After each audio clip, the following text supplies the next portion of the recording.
ظہور اسلام کے وقت نجران عیسائیوں کا مرکز تھا اور حضور پاک صلی اللہ علیہ وآلہ وسلم کی ولادت سے قبل یہاں دو مشہور واقعات رونما ہو چکے تھے جن کا تذکرہ قرآن مجید میں بھی ملتا ہے۔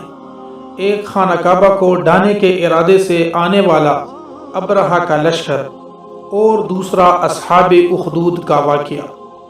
اخدود عربی میں کھڈے کائی یا خندق کو کہتے ہیں۔ دراصل نجران کے سرداروں اور بادشاہوں نے اہل ایمان کو آگ سے بھرے ہوئے خندقوں میں پھینک کر جلسا دیا تھا، اس لیے انہیں اصحاب اخدود کہا گیا۔ اس علاقہ پر بنی حمیر نے صدیوں تک حکومت کی تھی۔ حضرت موسیٰ علیہ السلام کے بعد یمن کے علاقوں میں یہودیوں کی حکومت آ گئی۔ یہ حضرت عیسیٰ علیہ السلام کے 500 سال بعد یعنی 570 عیسوی کا سال تھا اور حضرت محمد صلی اللہ علیہ وآلہ وسلم کی پیدائش سے تقریباً 70 سال پہلے کا زمانہ تھا۔ یہاں ایک بادشاہ کی حکومت تھی جس کا نام ذو نواس تھا، جو حمیری نامی قبیلے سے تعلق رکھتا تھا۔ وہ یہودی ہو گیا اور اس کے یہودی ہو جانے کے ساتھ ہی اس کا پورا قبیلہ بھی یہودی ہو گیا۔ اس بادشاہ نے اپنا نام یوسف رکھا۔ ایک دن محل میں موجود جادوگر بادشاہ کے پاس گیا اور کہنے لگا کہ میں اب بہت بوڑھا ہو چکا ہوں، کسی وقت بھی موت آ سکتی ہے۔ میری خواہش ہے کہ مجھے کوئی ذہین اور فتین بچہ مل جائے جس کو میں اپنا کالا علم اور جادو وغیرہ منتقل کر سکوں کہ میرے مرنے کے بعد وہ میرا جانشین بن سکے۔ بادشاہ نے حکم دیا کہ کسی ذہین لڑکے کا انتخاب کر کے اسے جادوگر کا شاگرد بنا دیا جائے۔ چنانچہ حکم کی تعمیل کی گئی اور ایک نہایت ہی ذہین لڑکے کو جادوگر کے سپرد کر دیا گیا۔ لڑکا صبح سویرے اپنے گھر سے جادوگر کے پاس جاتا اور اس سے کالا علم سیکھتا۔ راستے میں ایک راہب کا ٹھکانہ بھی تھا۔ ایک دن جب وہ لڑکا جاتے ہوئے راہب سے ملا تو اسے راہب کی باتیں بڑی بھلی معلوم ہونے لگی۔ وہ راہب موحد اور حضرت عیسیٰ علیہ السلام کا پیروکار تھا۔ اس لڑکے نے کچھ وقت اس راہب کے ساتھ گزارنا شروع کر دیا۔ وہ اس لڑکے کو عقیدہ توحید کی تعلیم دیتا۔ اس طرح وہ لڑکا کالا علم بھی سیکھتا رہا اور راہب سے علم ربانی بھی حاصل کرتا رہا۔ کچھ عرصہ بعد اسے یقین ہو گیا کہ جادوگر کا علم شیطان کا راستہ ہے، جبکہ راہب کا راستہ اور راہب کا علم رحمان کا راستہ ہے، اور حقیقت یہی صراط مستقیم ہے۔ وہ اکیلے رب کی پرستش کرنے لگا۔ ایک دن وہ لڑکا بازار میں جا رہا تھا۔ اس نے دیکھا کہ ایک بہت بڑے اور خوفناک جانور نے لوگوں کا راستہ روک رکھا ہے اور لوگ اس کی وجہ سے راستہ عبور نہیں کر سکتے۔ لوگوں کی خاصی تعداد وہاں جمع ہو گئی۔ لڑکے نے دل میں سوچا کہ آج وقت ہے میں دیکھوں گا کہ راہب کا معاملہ جادوگر سے بہتر ہے یا نہیں۔ لہٰذا اس نے ایک پتھر اٹھایا اور کہنے لگا، اگر راہب کا معاملہ جادوگر کی نسبت تجھے زیادہ پسندیدہ اور زیادہ راضی کرنے والا ہے تو اے الہ العالمین اس جانور کو ہلاک کر دے تاکہ لوگ راستے سے گزر جائیں۔ یہ دعا مانگ کر اس نے اس خوفناک جانور کو پتھر دے مارا۔ پتھر لگتے ہی وہ دیو ہیکل جانور ہلاک ہو گیا اور لوگوں کے لیے راستہ صاف ہو گیا اور وہ آنے جانے لگے۔ لڑکا بازار سے سیدھا راہب کے پاس پہنچا اور اس نے سارا واقعہ سنا دیا۔ راہب کہنے لگا، ان قریب اور یقیناً تم آزمائش میں ڈالے جاؤ گے۔ اگر تم آزمائش میں ڈالے جاؤ اور تمہیں حکمران پریشان کرے تو کوشش کرنا میرے بارے میں ان کو نہ بتانا۔ وقت گزرتا چلا گیا، لڑکے کی کرامتوں میں اضافہ ہوتا چلا گیا۔ اس کے پاس اندھے، بہرے اور مریض آتے اور وہ ان کا علاج کرتا اور اللہ تبارک و تعالیٰ کے حکم سے وہ صحت یاب ہو جاتے۔ اس طرح اس لڑکے کی شہرت بڑھتی چلی گئی۔ بادشاہ وقت کا ایک خاص درباری تھا۔ وہ آنکھوں کی بیماری میں مبتلا ہو چکا تھا اور بیماری بڑھتے بڑھتے وہ نابینا ہو گیا۔ بادشاہ نے بھی اس کا کافی علاج کروایا مگر کوئی افاقہ نہ ہوا۔ مرض بڑھتا گیا، جوں دوا کی تو کسی نے اس کو اس لڑکے کے بارے میں بتایا۔ وہ وزیر بہت سارے تحفے تحائف لے کر اس لڑکے کے پاس پہنچ گیا۔ اس نے لڑکے سے کہا کہ اگر تم مجھے شفا دے دو تو یہ سارے تحفے تحائف اور سامان تمہارا ہوگا۔ لڑکے نے جواب دیا، میں کسی کو شفا نہیں دے سکتا شفا دینا صرف اللہ کا کام ہے۔ ہاں اگر تم اللہ پر ایمان لے آؤ تو میں اس سے دعا کرتا ہوں کہ وہ تمہیں بینائی عطا کر دے گا۔ بادشاہ کا خاص درباری اور وزیر اللہ تبارک و تعالی پر ایمان لے آیا اور اللہ تبارک و تعالی نے اپنے فضل و کرم سے اسے شفا دی اور اس کی بینائی واپس کر دی اور وہ دوبارہ دیکھنے کے قابل ہو گیا۔ اب وہ دوبارہ بادشاہ کے دربار میں جانے لگا۔ جب بادشاہ نے دیکھا کہ اس کا خاص جانشین اور درباری دوبارہ دیکھنے لگا ہے، اس کی بینائی واپس آ گئی ہے، تو اس سے پوچھا کہ تمہاری بینائی کو کون واپس لایا؟ وہ کہنے لگا میرے رب نے مجھے دوبارہ بینائی عطا کی ہے۔ بادشاہ جو خود کو رب ہی سمجھتا تھا اور کہلواتا بھی تھا، وہ کہنے لگا میں نے کب تمہاری بینائی درست کی ہے؟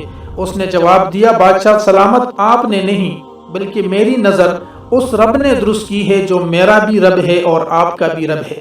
اس بات پر بادشاہ کو شدید غصہ آیا کہ میرے علاوہ اور کون رب ہو سکتا ہے۔ اس نے اپنے ایک درباری کی گستاخی پر اسے سخت سزا دی اور اس پر تشدد شروع کر دیا، اور اس بات پر تشدد کرنے لگے کہ وہ توحید سے انکار کر دے، مگر اس درباری نے استقامت کا دامن تامے رکھا۔ اس درباری کو سزائیں ملتی رہی۔ آخرکار اس نے اس لڑکے کے بارے میں بادشاہ کو بتا دیا۔ بادشاہ نے اس لڑکے کو اپنے دربار میں بلا لیا۔ لڑکا جب بادشاہ کے دربار میں آ گیا اور بادشاہ کے دربار میں کھڑا ہو گیا تو بادشاہ اپنی جاہ و جلال اور تکبر کے ساتھ اس لڑکے سے مخاطب ہوا اور کہا کہ اب تمہارا جادو اس حد تک پہنچ گیا ہے کہ تم نے اندھے سمیت جان لیوا بیماریوں میں مبتلا مریضوں کا بھی علاج شروع کر دیا ہے۔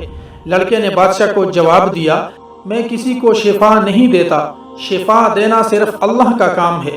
بادشاہ نے کہا تو کیا میرے علاوہ بھی کوئی تیرا رب ہے؟ لڑکے نے جواب دیا ہاں میرا اور تیرا رب اللہ ہے۔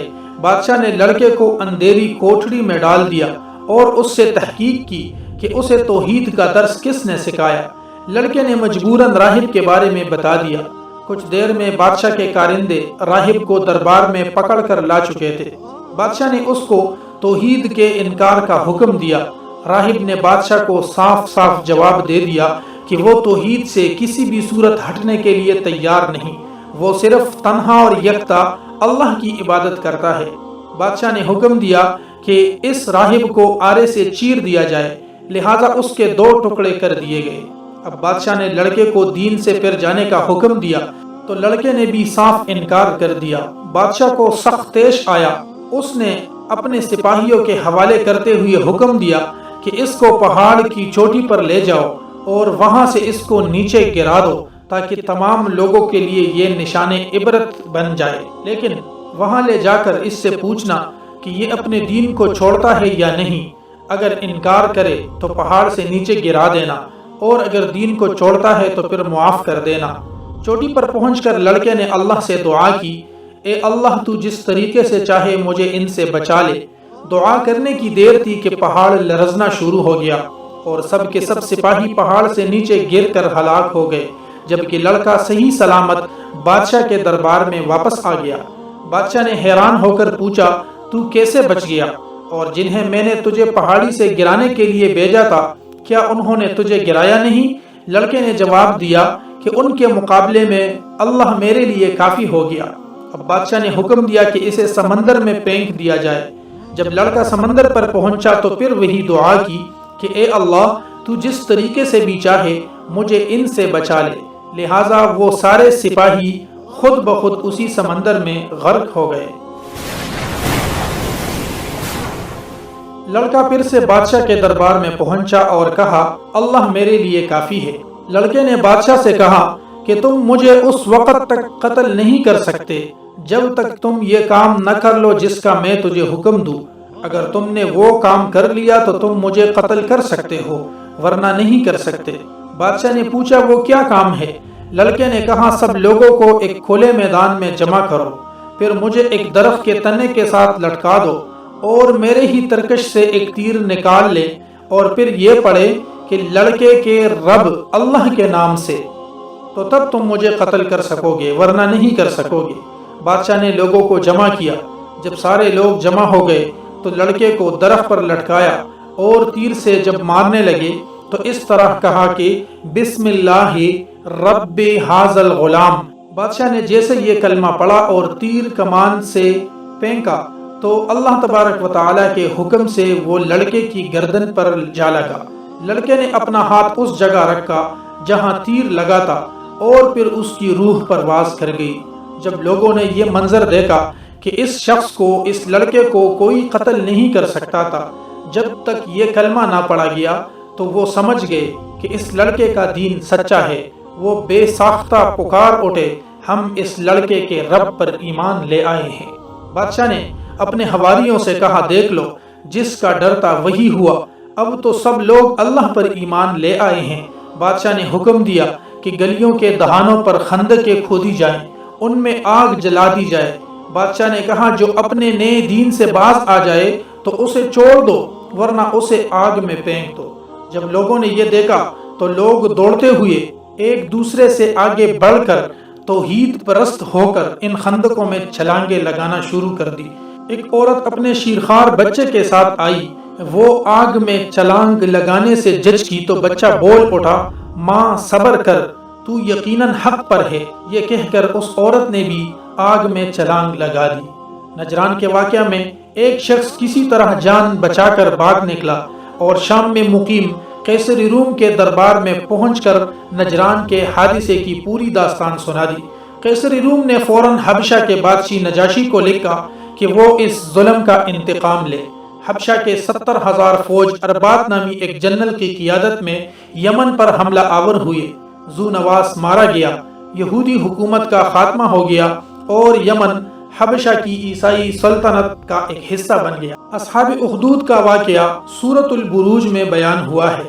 اس واقعے پر ان اہل ایمان کو غور اور تدبر کرنی چاہیے جو اللہ تبارک و تعالیٰ کے دین کا کام کرتے ہیں، اور دین کے اس راستے میں مشکل پیش آنے اور مصیبتوں پر اور آزمائشوں کے آنے پر جو لوگ گھبرا جاتے ہیں، انہیں یاد رکھنی چاہیے کہ اصحاب الاخدود جیسے کتنے ہی اہل ایمان تاریخ میں ایسے گزرے ہیں جن پر ظلم و ستم کے پہاڑ توڑے گئے، لیکن وہ ہمیشہ ثابت قدم رہے، کیونکہ ان کے نزدیک یہ دنیا عارضی تھی اور آخرت ہمیشہ باقی رہنے والا۔ اسی امید کے ساتھ کہ آپ کو یہ ویڈیو پسند آئی ہوگی، اجازت دیجیے، انشاءاللہ دوسرے تاریخی ویڈیو میں پھر آپ سے ملاقات ہوگی۔ السلام علیکم ورحمۃ اللہ وبرکاتہ۔